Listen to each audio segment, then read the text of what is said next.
Hello, everybody, and welcome to Throwback Thursday.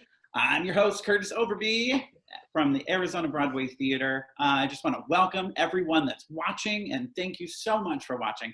We really do appreciate it. The past few weeks, we've been talking to alumni actors from past shows and past seasons, and this week we decided to change that up, and we wanted to talk to some of the artists that help ABT do what it does, the directors. So welcome to Throwback Thursday, the director's cut. Yes, I am so incredibly thrilled to have two of my favorite people in the world, Mr. Clayton Phillips. Hey, Clayton. Hi. Hello, everybody. Danny Gorman. Hey, Dan. Hey, hello. So glad you guys could join us. So I'm just gonna talk to these two wonderful gentlemen about their process and how they got started. And of course, please send your questions our way. Just send those into the comment section and I will try to ask as many of those questions as I possibly can. We're gonna get started here. Let's get where you guys are from and how you guys got started in this business of show. Clayton. Well, I'm from Pittsburgh. I'm from Pittsburgh, Pennsylvania. And I got started in show doing, plays in high school. And then I did go to Point Park University, where I graduated with a degree in acting and directing. I was an actor first, and then I actually was a stage manager, Broadway stage manager for many years. And sort of during that time, went back to directing, which was really my true passion all along. So that's sort of an abridged version of my life. And Danny, how did you get started? Where are you from and how did you get started into this crazy place? Sure, yeah. I'm born and raised on Long Island, New York. And like so many others, I started doing shows in middle school and high school. And I didn't go to school for theater. I went to NYU, but not for theater. I was not going to NYU to learn how to sing and dance. But I was performing and teaching some acting classes while I was at NYU. And I graduated in 2009 and I sort of realized I think I would like to try my hand in directing. So kind of simultaneously, I was performing and directing a little bit. I started working with kids. I loved it. And I just started growing into doing some more main stage work. I went back to get my master's in 2012 at the Actor Studio Drama School in directing, because I kind of thought, if I'm going to make this a career choice, I better have some training and technique behind it. And that was that. I graduated in 2015 and just started to hit the ground running as best I could. And here we are. And here we are. Here we are. Here we are. We're already getting comments. Pamela Hampson says, love you. Hi, Pam. We've got Michael Ursula is watching. Hey, Michael. Michael. Oh, and then Judy Stein says, Kurtis, my favorite choreographer. You're so sweet, Judy. Thank you so much. But we're not here to talk about me, or maybe we are. But we're going to talk to these fine gentlemen. Let's get up to another question. So how did you guys get started with ABT? Let's start with Clayton. What was your first show that you directed, and how did that come about? Well, it was a show called Producers.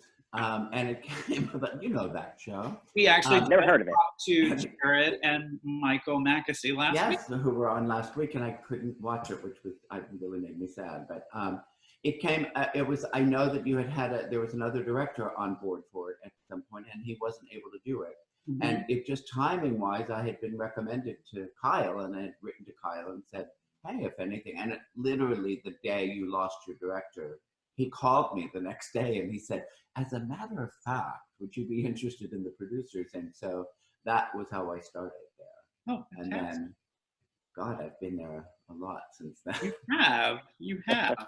And I mean, truthfully, it's such a great place to work. Producers was a big, gigantic nightmare of a show. And I know there was a lot of change going on at the theater as well at the time, but it was such a wonderful production. Really wonderful. And Danny, how did you get started? What's your history with ABT? I know this. I mean, I know all of the things that you both are going to say, but how did you get started with ABT? Everybody else wants to know. I in 2009, I was actually graduating from college, and I auditioned for ABT kind of on a whim. A good buddy of mine, Dennis Seducati, suggested, hey, go in and audition for these people. Their next season is coming up. I said, all right, fine. I'm not that good, but I'm going to go in and I'll see what happens. I think it was like season 5 that I was going into audition for, which is like Anything Goes and Cats and a lot of dancing shows. And I don't do a lot of great dancing. And so I went in for this audition and I got the phone call like a week later saying, hey, we start rehearsal for Bye Bye Birdie in 2 weeks. Do you want to come? And I said, sure. So I did Bye Bye Birdie that summer in the show, which was a blast. And then that was sort of like when I started making my transition out of performing into directing. And when I went back to grad school, I had mentioned to Kurtis and Cass, I said, I'm becoming a director now. If you ever have something in your pipeline, I'd love to come back. I love ABT. And I mean, ABT being the fantastic place that it is, they kept tabs on me and said, when are you graduating? What's happening? What's going on in your life? And so they brought me in to do, what was it? Hands on a Hard Body in 2017. And that was the first show that I directed over there, I was so excited about it because it's such a small show that kind of went by in the flash of an eye here in New York. But it was a wonderful show, and I was just so kind of thrilled by the fact that ABT was taking chances on small shows like that, and taking a chance on a director that hadn't directed there before. So it's been history ever since. Well, awesome. We did have a question. I'm gonna try to get some questions in here. We had a question from Deb Wiley. I think that's Miss Jo Christine's mom, but it's a question for Clayton. What was a highlight moment from the rehearsal process of Beauty and the Beast? Oh boy, there was actually a lot of moments, but in fact there's a scene right at the beginning of Act 2, and I hated it. I hated the way it was written. I hated it. Just was it's written as one of those scenes that just, it's meant to sort of tie some things up and get you moving to somewhere else. And I literally sat down with the actors and I said, I hate the scene. I don't know what to do with it. Let's talk about it.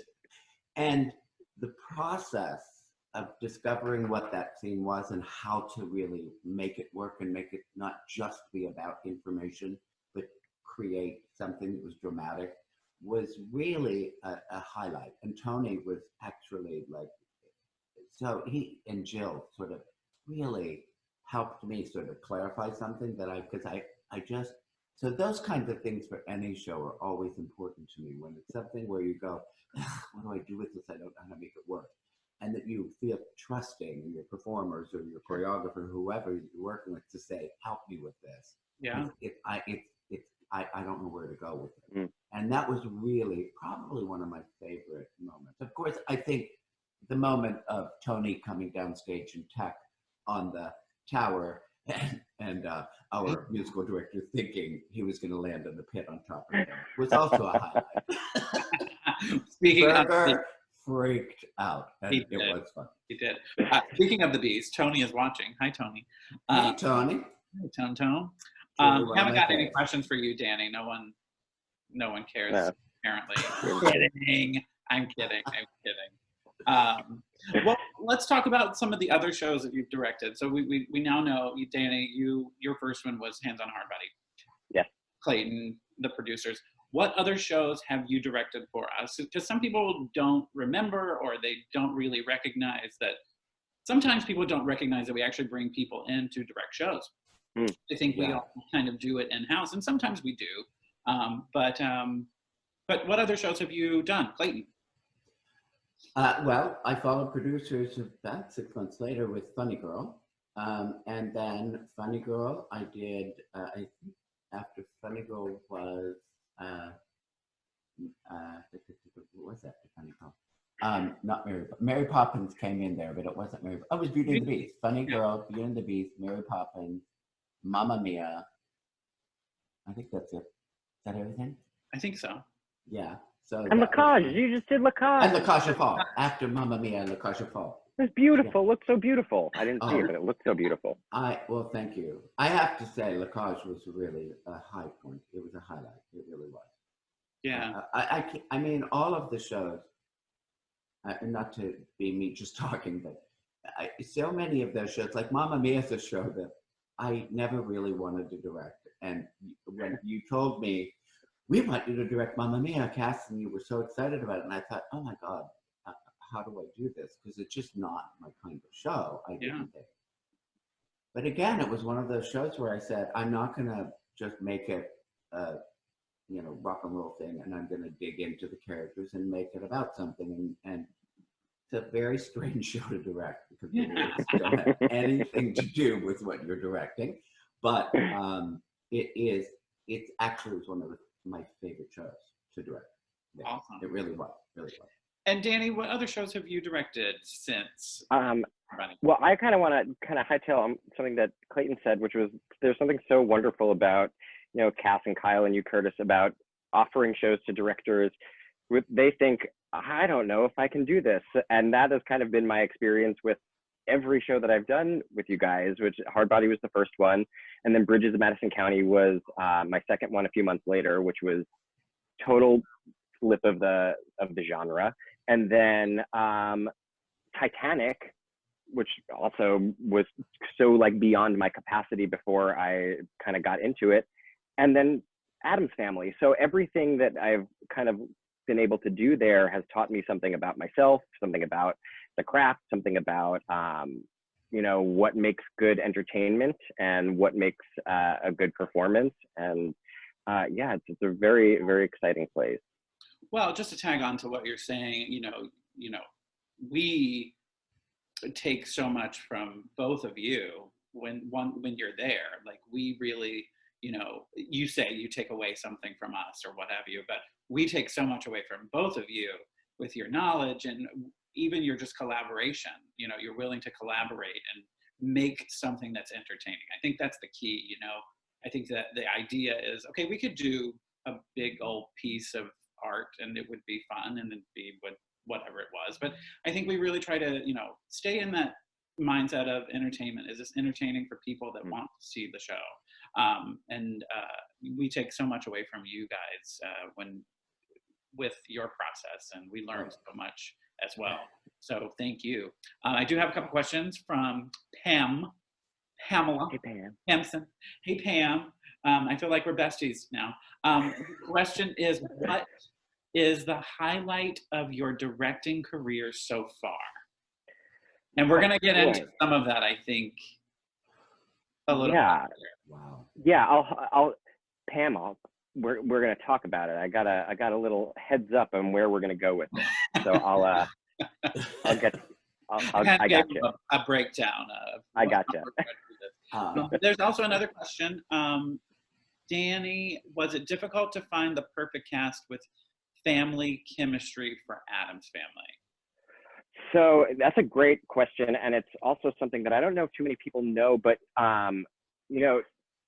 Kurtis, you and Cass are the casting directors for these for the shows, and they come up to New York and they audition all over the country, and so very rarely at least in my experience, do I have like a hand in what the casting is, which is kind of a scary thing to think about sometimes. To say like, I don't know who these people are, and I'm going to get into a room with them, tomorrow, and I've never seen them work before.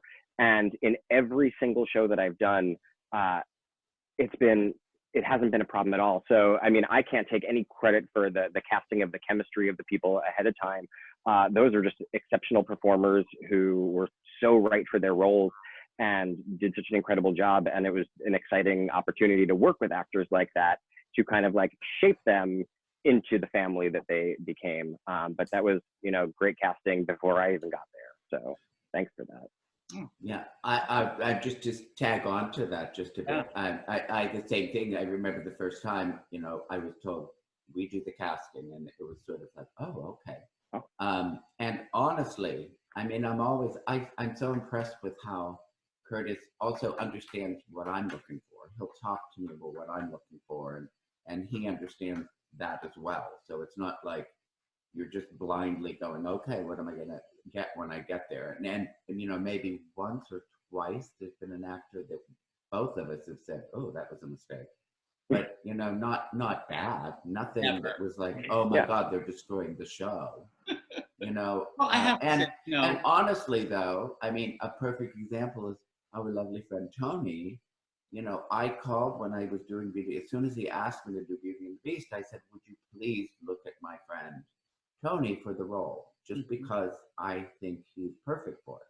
And that's what I was going to say. Yeah. Like we do take, I myself and cast try to have conversations with the directors to find that person. And if you have recommendations and you know a guy or you know a girl that is you think would be right, of course we will always entertain those people.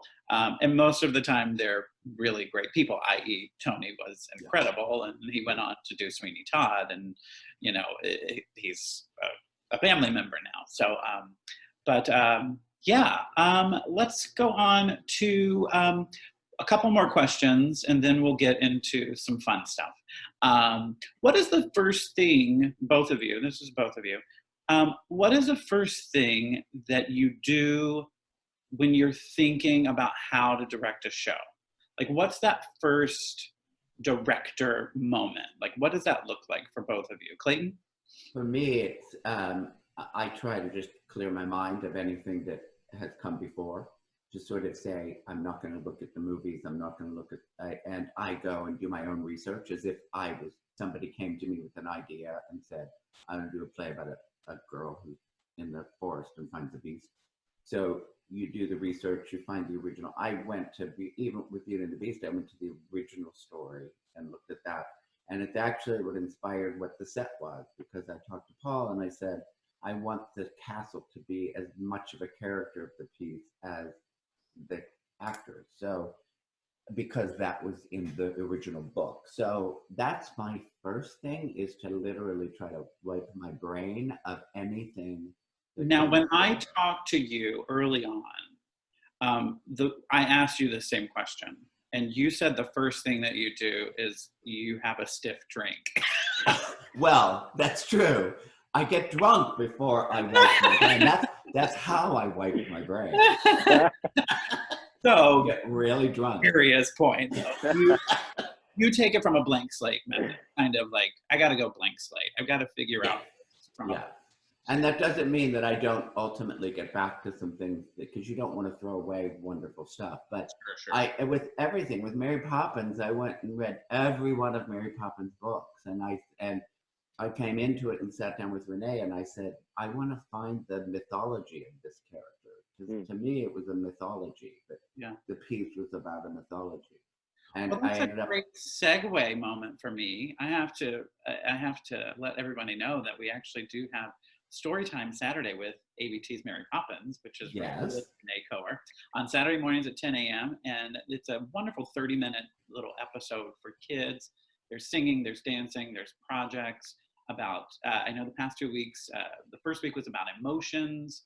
The second week was about outer space. I know this week there's something very exciting planned. I think she went on location this week. Or she's going on location this week. But yes, so check that out on Facebook, 10 a.m. Saturday morning. Danny, let's take that question to you. What's the first thing that you do as a director when you're about to direct a show? Very, very much the same as Clayton, is kind of wipe any idea or preconceived notion that I may have of what the material is and get rid of it. I mean, the exciting thing about the shows that I've done for ABT is I had never worked on any of them before. They were all very, very new to me. Hadn't seen them, didn't know them. So it kind of made it easier for me to not have kind of the blueprint of what another production was or another idea was.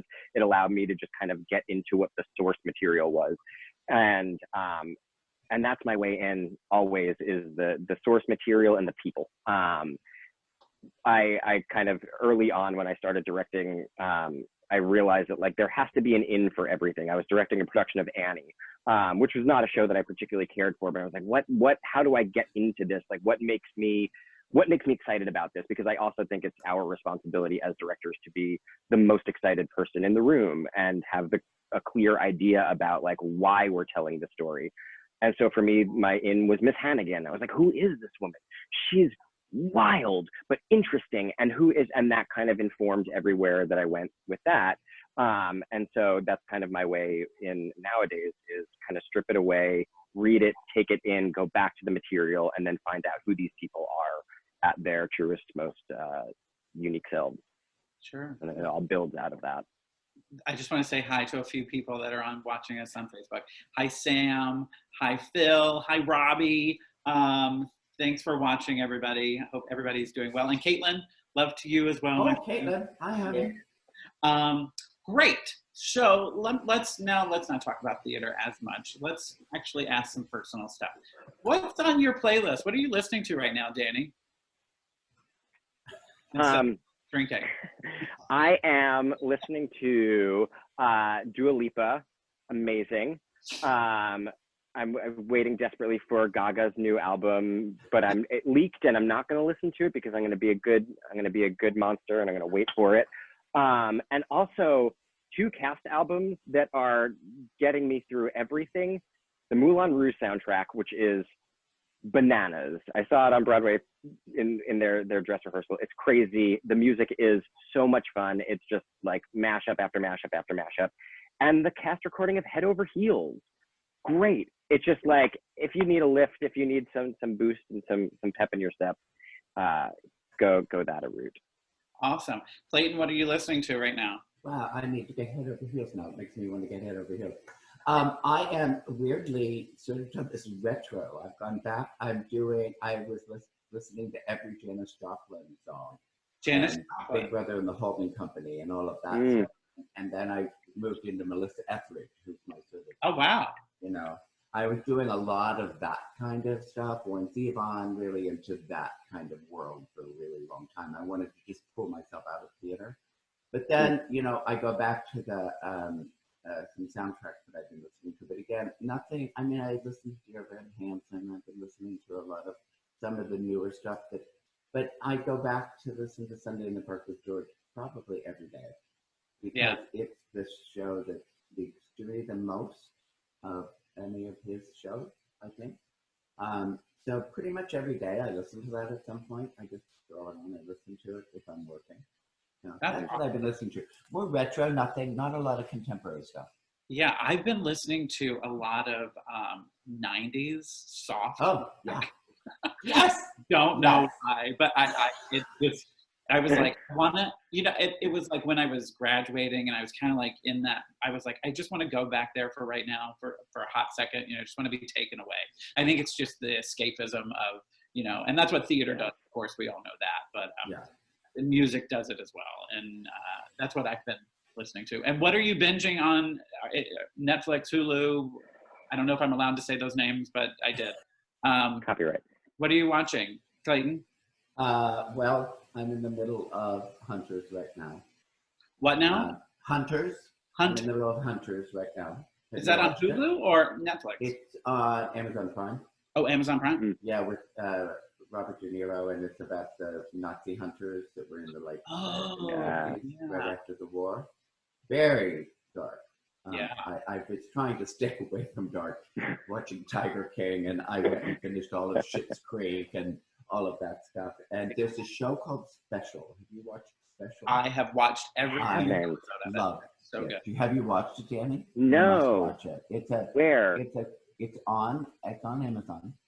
Okay. It's called Special, and it's like 30-minute segments by this kid he's got multiple MS. He's got MS, and he's a comedian. And it's about him being a gay person with MS. It is hysterical. You must watch it. But that's what I mean. Mostly I've been trying to watch light stuff. I tried to watch Bird Box, and I just was like, oh my God, I can't watch that. Danny, what are you watching right now? We knocked out all 3 seasons of Ozark in about a week. Ozark, of course. Oh man, it was maybe 2 weeks ago. Everyone posted on Facebook like, what should I watch now? And literally everyone was like, Ozark, Ozark, Ozark. I said, what is this? Yeah. And so we watched the first episode. I said, this is heavy. I don't know if I'm going to be able to watch this and then like, I woke up a week later and we had finished watching and we were like, well, what are we going to do now? So I have to interrupt you. Please. I am on a campaign to become Jason Bateman and Laura Linney's best friend, because I have to tell you, listen, I'm not a big, you both know, I don't watch a lot of movies. I'm just not a person that sits down for a very long time. Mm-hmm. Nor me, I'm not either. I'm not either. I got so incredibly hooked with that show, and I'm hashtagging Laura Lynn, like at Laura Linney, Jason Bateman, like everything that I do on my, so I'm starting the campaign to do that. We'll get you there. It's just like the finest acting that you can see, and like these anti-heroes who you want so badly for them to keep doing bad things, because it's just like, it's just such a complex tapestry. I think it's amazing. Well, it's not, I mean, it reminds me of what Breaking Bad was when it first did. It's exactly, yeah. Anti-hero where you just want to root for them, but you also don't know whether you want them to be good. No. Like a bad person. And I have to say, Ozark, I mean, I've watched it every season when it came out, but Ozark, this season, cliffhanger was. Yeah. Oh my God. Yeah, it was. Okay, so I mentioned this in my teaser that I dropped on Facebook earlier today, about you both working with some really very interesting and well-known people. So I just want to play a little game called Let's Name Drop. If I had a graphic, it would be right here. And it would just be name and then it would just drop. So let's just. How dare you? Actually, it's not just name dropping. You both have worked with really incredible people in your careers and continue to. But let's talk about those people. I mean, I know, Clayton, I know you've worked with a lot of Broadway legends. Everybody. I'm so old. That's why I've worked with, I'm an old person. Yeah, I mean, I will say I was very blessed. I worked with Bob Fosse, I worked with Robbins, I worked with Hal Prince, I worked with Nunn briefly. There's some, yes, those are huge names to be dropping that I did. And Hal Prince sort of took me under his wing, which was really magnificent, And now you did the tour of Spider-Woman, right? Yeah, I came on to Spider-Woman as just as a stage manager. Then I went off and set it in Austria, and then they brought me back in. I actually had to set Starlight Express in Las Vegas at the same time, and then I went out to do that in Austria, and Hal said, "Hey, we need you back in New York, but we want you to come in as a production supervisor."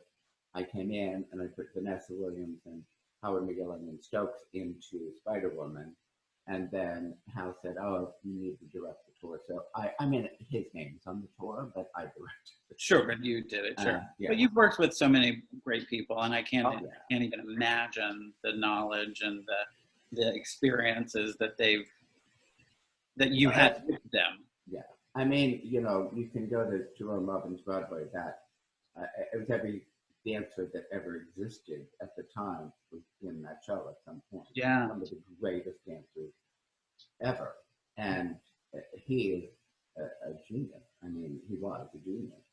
So, I mean, yeah, I'm very, very blessed to have been able to do that and sit in the room with those people and have them respect my opinion. Quite often, Hal would weirdly call me in the middle of the night and say, "Well, why do I have to do this? And why does that have to be done?" And I'd be like, "Why is Hal Prince asking me what I'm supposed to be doing?" But everyone needs someone to talk to. But it's, it's amazing when you realize, I think that taught me a lot of my own directing, is that you have to trust a lot of things, and you have to have your own instincts on things, and you never ever throw away an idea that somebody comes to. And there's nothing wrong with asking somebody, I mean, you're Hal Prince, why are you asking me? But I always said he was like a 2-year-old. He always said, "Why not? Why can't I do that? Why can't I? Well, I never said that before. Let's do that." So that that really, to me, that really spoke to the way that I now direct. Sure. Yeah. So And acting-wise, I've worked with amazing people too. Yeah, yeah. And Danny, who are some of those folks that you've worked with? Well, I kind of want to jump in on Clayton there, because so my mentor, Lonnie Price, I work with him on the regular. But so Hal Prince was, Lonnie's mentor. Yeah. So in a way, Hal has been like my grand mentor. Like Lonnie learned from Hal, and I guess Clayton, that makes you like my uncle mentor. Uncle mentor. I will be. But that. yeah, no. I'll take it. So I'm kind of thrilled about this. But yeah, no, I've been working with Lonnie for quite a few years. I did Sunset Boulevard with Glenn Close, and kind of made a relationship with her there. Pam, here comes the answer to your question. I just did a show with her this past year. In February, I directed her show at Jazz at Lincoln Center. So I got to work with her and Wayne Brady and John Cameron Mitchell, and Adrienne Lennox, which is amazing. And who else? Kelsey Grammer. I did Man of La Mancha in the West End last year with him. Yeah, it's been a kind of crazy crop of people to be around and kind of sit and learn from. I'm sure there are a million more that I'm just sure. Kind of weird small world is my master carpenter on the national tour of Jerome Robbins Broadway was Steve Beers, who was married to Glenn. Oh, yeah. He's the producer on This Is Us. Yes. And he was my master carpenter on my tour. That's hilarious. Yeah. Small world. Well, I am running low on time. I want to keep this a little. I mean, I need to wrap it up. I'm getting that old thing from that. Got the light from that one. I'm getting that light. Like, look. But I do want to ask you one more question, gentlemen, and I want to ask you, what show what has been one of your dream shows to direct? Doesn't have to be with ABT. Please don't do that. But what's one of the shows that is your dream show to direct? Clayton? Sunday in the Park with George is probably my top show. I would love to do Kiss Again at some point, because I haven't done it for a long time. But Sunday in the Park with George is sort of the top of my one to direct list.